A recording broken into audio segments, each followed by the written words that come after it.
Your reigning Eastern Conference champion Boston Celtics kick off their 2022-23 postseason run at home against the Atlanta Hawks. 2 versus 7 matchup out east, or kinda a matchup. I mean, this one wasn't really a great fight. Boston just came out and hit Atlanta in the mouth. You saw Jason Tatum getting buckets all over the court. He had 25 points, 11 boards in this one. A large part of this game was defined by Trae Young and Atlanta Hawks struggles. Not a good performance for Ice Trae in game 1 of this series. 5 turnovers, just 5 of 18 from the field. As a matter of fact, Atlanta as a team came out the gate and missed their first 10 3-pointers. It's not good, especially when you got a well-oiled machine like the Boston Celtics. How about Jaylen Brown from downtown? And then a beautiful cutback dough. He's wide open. Tomahawk jam. Boston's already up by 24. Derek White joining the fun because it really ain't fun if the homie can't get none. And then how about Tatum one more again? As we close out the first half, the Celtics are up by 30.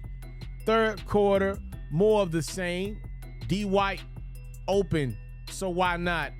And then JB, baseline drama for your mama. Brown puts Boston up by 26. Atlanta would make a run. It's the NBA. Everybody's got one in them.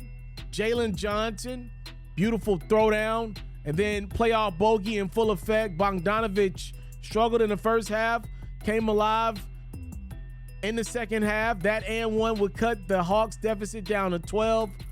But when it's winning time, the dynamic duo in Boston just was better than anything the Atlanta Hawks had to offer in game 1. How about Jaylen Brown?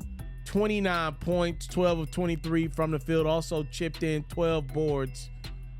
Celtics go up 1-0 in this best of 7 series.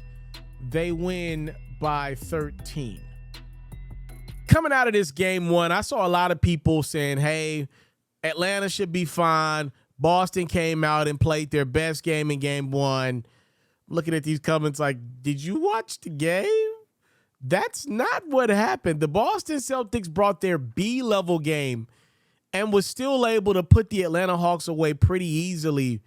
The Atlanta Hawks got some issues, man, that I'm just not 100% sure can get solved in the middle of the playoffs, man. I'm sorry. Like, this Trae Young thing on the basketball is a big deal.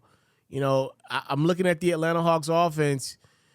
When Trae came off the ball, DeJounte Murray was much more effective when he was at the top of the key.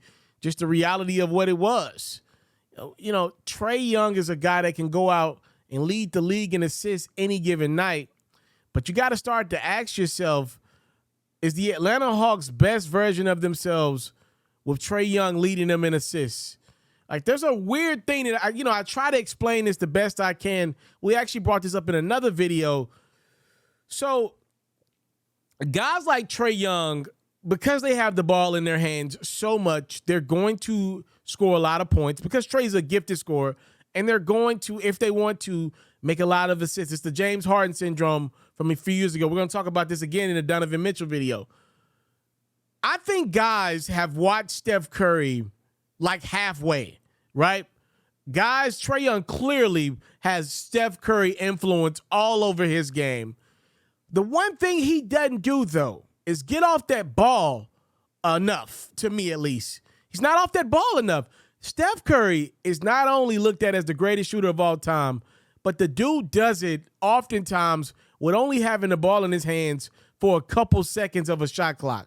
He doesn't require the ball in his hand for 16 seconds of a possession for the Warriors.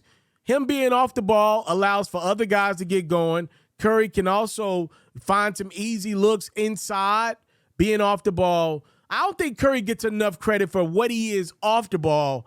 And I'm looking at a guy like Trae Young, and I think this Atlanta Hawks team could benefit heavily from him coming off the ball. I'm looking at this game differently. I thought that was the game that the Hawks should have got. They just couldn't buy a bucket from the field the first half. They dug themselves into too big of a hole, and they just weren't able to dig themselves out. Third quarter, Bogey gets it going. I like Sadiq Bey's production in the third quarter as well. Jalen Johnson, I thought John Collins gave them some good minutes as well. Atlanta, though, I think is going to need an offseason to just figure out this offense. I do believe the formula is to ride it out with DeJounte and Trae at least one more year, but pull Trae off the ball, man. They have to figure out a Warriors-type offense that uses a guy like – they got to find their Draymond, man. And if they are going to use DeJounte as the primary ball handler, they got to make that offense make sense.